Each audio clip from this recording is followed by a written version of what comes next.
ఈశ్వరయ్య గారు మరి దాదాపు 20 సంవత్సరాల నుంచి పరిచయం.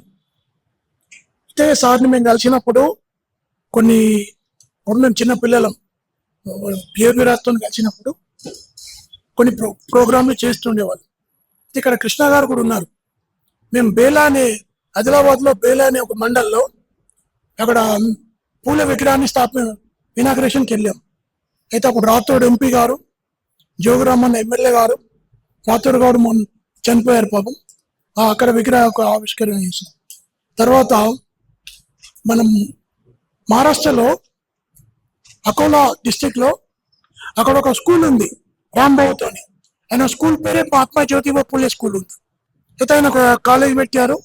పెట్టిన తర్వాత కాలేజ్ రన్ అవుతుంది. అనుకోకుండా మాకు పరిచయం అయిన తర్వాత హ్యూమన్ రైట్స్ కమిషన్ హైదరాబాద్, అక్కడ ఎడ్యుకేషన్ మినిస్టర్ ఉన్నాడు ఢిల్లీలో, హ్యూమన్ రైట్స్ మినిస్టరే ఉంటారు. మనం వాళ్ళకు ఒక లెటర్ రాస్తే ఈశ్వరయ్య గారు మేము అందరం అని రాస్తే వాళ్ళకి 30 కంప్యూటర్స్ ఇచ్చారు దాదాపు 15 సంవత్సరాల కిందట. అయితే పూలే రామ్మోహన్ గారు ఏ దేవుణ్ణి నమ్మరు, ఏం నమ్మరు, పొద్దున లేచి రోజు పూలకే నమస్కారం చేస్తారు. మేము ఆయన ఇంట్లో 3 రోజులు ఉన్నాం. కృష్ణ గారు కూడా మొత్తం వచ్చారు. అయితే ఇట్లా చాలా ప్రోగ్రాంలు చేసినాం విశాఖపట్నంలో. అయితే పూలే గారి సమాధి కాడ కూడా ఈశ్వరయ్య గారితో మేము వెళ్ళడం జరిగింది. పూలే గారి సమాధి అయితే చాలా మన వక్తల నుంచి పెద్ద మనుషుల నుంచి కొన్ని విషయాలు వింటున్నాను. బౌద్ధము చాలా మంది టీవీలో టీవీలో కూడా బౌద్ధం గురించి చెప్తా ఉంటారు. కానీ మన దగ్గర ప్రపంచంలోనే గొప్ప ఆర్గనైజేషన్ ఉంది ఒకటి, విపాసన ధ్యాన కేంద్రం. విపాసన ధ్యాన కేంద్రం ప్రపంచంలో ఆర్ఎస్ఎస్ తర్వాత అదే పెద్ద సంస్థ. మన హైదరాబాద్లో గుర్రంగూడలో ఉంది, సంగారెడ్డిలో, కొండాపూర్లో ఉంది. నేను చెప్తున్నాను, దయచేసి మన ఫ్యామిలీస్ అందరికీ గుడ్ ప్రాక్టీస్. నేను అందులో 7 కోర్సులు చేశాను. 10 రోజుల కోర్సు ఉంటుంది. మన ఫ్యామిలీస్ అందరిని ఒకసారి ఆ కోర్సుకు పంపిస్తే అసలు సత్యసారి చెప్పే పర్సనల్ డెవలప్మెంట్ కూడా 100% మంచి రిజల్ట్ ఉంటుంది. దయచేసి అందరినీ. అయితే అక్కడ ఎట్లాంటిదంటే ఫ్రీ ఆఫ్ కాస్ట్, ధర్మానికి వెళ్ళగట్టలేదు. ఒకవేళ మీరు ఆ సంస్థకు పోయి ఈ సంస్థ అంత వచ్చింది, నాకు నచ్చింది అని మీరు ₹1,00,000 కానీ ₹1,00,000 కానీ ₹1,000 కానీ చందా ఇస్తే తీసుకో. ఆ సంస్థలో మీరు 10 రోజులు కోర్సు చేస్తేనే, అక్కడ ప్రాక్టీస్ చేస్తేనే ఆ సంస్థ చందా తీసుకుంటారు. లేకపోతే ఎవరైనా ఉన్నారు, నేను ఇంకా ఎవరైనా వెళ్తారు కోర్సుకి వెళ్ళిన తర్వాత ఏం ఫీజు లేదు. అక్కడ 10 రోజులు కోర్సు చేస్తే 10 రోజులు వసతి, భోజనము, టిఫిన్, చాయ్ మనకి ఇస్తారు. కాబట్టి మన తర్వాత ఇంకా వేరే సాధకులు వస్తారు. మనం ఇష్టమైతే దానం చేయొచ్చు, లేకపోతే సేవ చేయొచ్చు. అయితే బౌద్ధం అంటా ఉంటారు, టీవీలలో మాట్లాడుతూ ఉంటారు, బయట మాట్లాడుతుంటారు, దానికి వ్యతిరేకంగా భిన్నంగా ప్రవర్తిస్తారు. నాకు ఇప్పటికీ అర్థం కాదు. ఆ కంచాలు అయితే నేను బౌద్ధిస్తా అంటాడు, ఇంకేదో బూతులు చెప్తా ఉంటాడు. ఇది తినాలా, మనం అది తినాలా, అది తినకపోతే ఎట్లా, ఇది తినకపోతే ఎట్లా అని అవి చెప్తా ఉంటారు.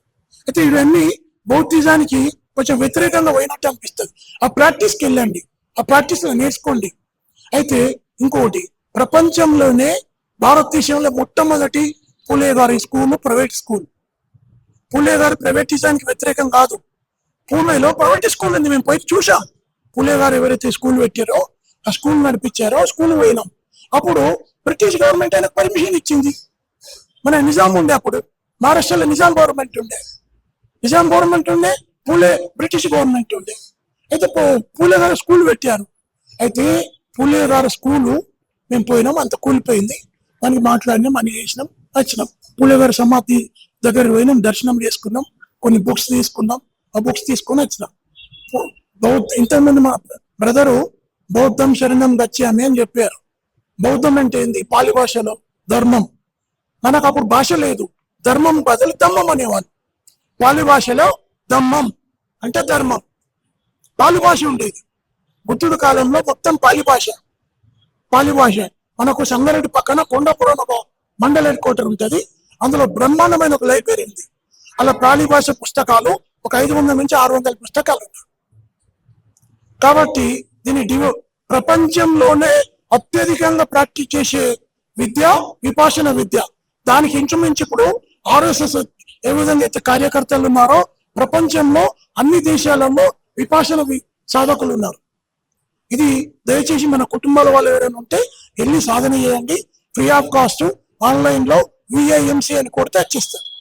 విఐఎంసి విపాసన ఇంటర్నేషనల్ వచ్చేస్తుంది.